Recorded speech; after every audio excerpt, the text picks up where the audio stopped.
Hello everyone.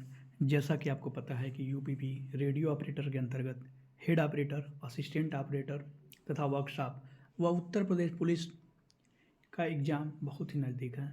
अतः जितना ज़्यादा हो सके रिवीजन करना स्टार्ट कर दीजिए। आज हम लेकर आए हैं प्रीवियस ईयर क्वेश्चन के एक सेट।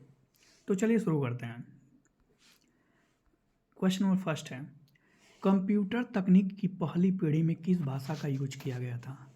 तो ऑप्शन नंबर डी जो है करेक्ट आंसर हो जाएगा, मशीन लैंग्वेज। मशीन लैंग्वेज जो है कंप्यूटर द्वारा समझी जाने वाली एक भाषा है। इसमें बाइनरी डिजिट का यूज होता है। बाइनरी डिजिट क्या होता है? 0 और 1। ओके। कोबोल जिसका फुल फॉर्म होता है common business oriented language. Fortran जिसका पूरा नाम है फार्मूला ट्रांसलेशन। और असेंबली लैंग्वेज एक लो लेवल प्रोग्रामिंग लैंग्वेज है। तथा मशीन लैंग्वेज को बता ही दिया मैंने। कंप्यूटर में 5 पीढ़ियाँ अब तक हो चुकी हैं। 5 पीढ़ी कौन कौन है? जिसको फर्स्ट जनरेशन में कहा जाता है कि फर्स्ट जनरेशन जो है इसमें वैक्यूम ट्यूब का यूज हुआ था। और इसकी जो ईयर्स है 1942 से लेकर 45 तक है फर्स्ट जनरेशन की। सेकेंड जनरेशन जो है 1955 से लेकर 64 तक है। 1955 से 1964 तक थर्ड जनरेशन। देखो सेकेंड जनरेशन में ट्रांजिस्टर का यूज हुआ था, ये एग्जाम में पूछता है, ठीक है। थर्ड जनरेशन 1965 से लेकर 74 तक। और इसमें माइक्रो प्रोसेसर नहीं आईसी का यूज हुआ था। और चौथा जो है फोर्थ जनरेशन जो है ये 1975 से अब तक है, इसमें माइक्रो प्रोसेसर का यूज हुआ है। तथा जो फिफ्थ जनरेशन है इसमें VLSI नहीं, VLSI के बदले ULSI का यूज किया जाता है। ULSI मतलब अल्ट्रा लार्ज स्केल इंटीग्रेशन। तथा LSI लार्ज स्केल इंटीग्रेशन और VLSI जो होता है वेरी लार्ज स्केल इंटीग्रेशन होता है। नेक्स्ट क्वेश्चन है, प्राचीन समुद्री बंदरगाह मुजीरिस किस राज्य में स्थित था? तो option number A is correct answer, Kerala. Kerala के त्रिशूर जिले के कोंडुगुल्लूर गांव के पास स्थित है। इसे मसाले का शहर भी कहा जाता है। किस मुजीरिस को? मसाले का शहर। तथा इसका एक और नाम है जिस मुर्ची पट्टनम भी बोला जाता है। मसाले का शहर मूर्चिपट्टनम। मूर्चिपट्टनम वह स्थान है जहाँ रामायण में सुग्रीव के गुप्तचर माता सीता के अपहरण के बाद खोजने निकले थे। नेक्स्ट क्वेश्चन है, प्रयाग प्रशस्ति के लेखक कौन है? Option number B is correct answer, Harishena. Allahabad Prashasti को प्रयाग प्रशस्ति कहा जाता है। यह समुद्रगुप्त का स्तंभलेख है जो संस्कृत में लिखा गया है। जो प्रयाग प्रशस्ति की रचना जो है संस्कृत में किया गया है। नेक्स्ट क्वेश्चन है, बुद्ध के जीवन की किस घटना को धर्मचक्र परिवर्तन कहा जाता है? तो जो प्रथम उपदेश जो दिए थे, ऑप्शन नंबर सी सही हो जाएगा। बुद्ध के जन्म जो हुआ था इसका प्रतीक है कमल। जन्म का प्रतीक कमल और सांड बोला जाता है। गृह त्याग का प्रतीक है घोड़ा।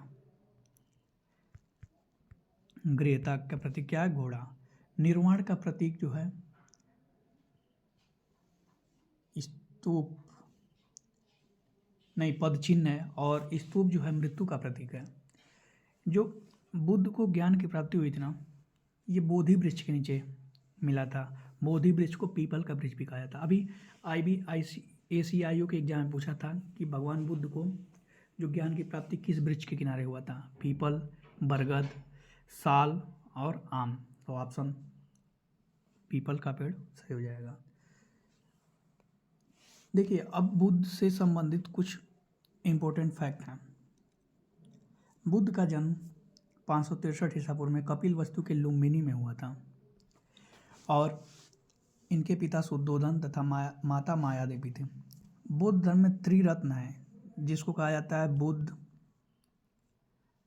धम्म और संघ। तथा त्रिपिटक भी हैं कौन कौन? विनय पिटक, सुत पिटक और अभिदन्य पिटक। अब देखिए जो चारों बौद्ध संगीतियाँ हुई थी, जिसमें प्रथम बौद्ध संगीति 353 BC में राजगृह में हुआ था और इसके जो अध्यक्ष थे महाकश्यप थे तथा अजातशत्रु के शासनकाल में हुआ था।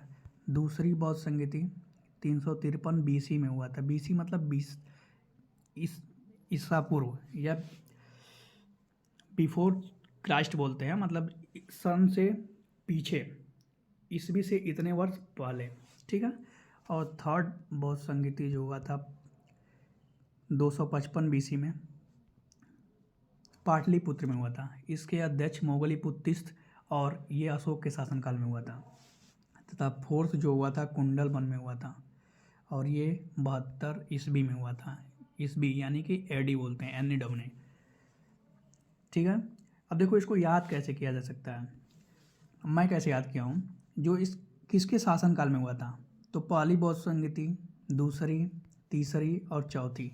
पहली बौद्ध संगीति अजातशत्रु, दूसरी कालाशोक, तीसरा अशोक और चौथा कनिष्क। जैसे आप हो सके याद कर सकते हैं। और जो अध्यक्ष जो इसके थे उसको याद करने का तरीका क्या बनाया मैंने, महान सब, महान सब है, ठीक है। महान सब मोगली का मित्र बसु, ठीक है, मोगली का मित्र बसु, इसी से मैं याद कर लिया, मोगली का मित्र बसु। अब देखो कैसे, महान से महा, सबाकामी, मोगली पुत्तिस और बसु मित्र, ठीक है। नेक्स्ट क्वेश्चन है, रबी की फसल किस ऋतु में बोई जाती है, तो option number C correct answer, sorry D जो है शीत ऋतु करेक्ट आंसर हो जाएगा। शीत ऋतु जो है अक्टूबर से मार्च में उगाई जाने वाली फसलें जो होती हैं रबी की फसल कहलाती हैं।